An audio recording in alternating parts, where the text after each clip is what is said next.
अस्सलाम वालेकुम नाजरीन जी, मैं हूं नाइला भट्टी और आप देख रहे हैं न्यू बीबीसी न्यूज HD। आइए शामिल करते हैं आज की अहम खबर। 2 मासूम बच्चे तालाब में डूब के जाँ भाग, सांगड़ में कोहराम मच गया।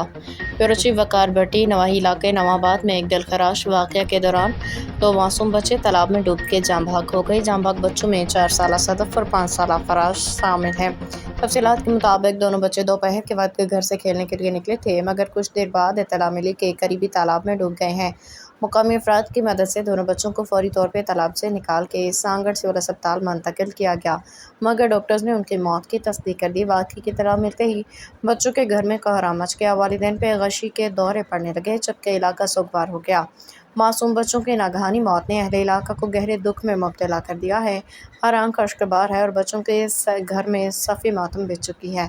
अहले इलाका ने इंतज़ामिया से मुतालबा किया है कि खुले तालाबों और ख़तरनाक मकामात पर हिफाजती इक़दामात किए जाएँ, ताकि आइंदा इस किस्म के अफसोसनाक वाक़यात से बचा जा सके। अब तक के लिए इतना ही। मज़ीद खबरों और अपडेट्स के लिए देखते रहें न्यू बीबीसी न्यूज HD।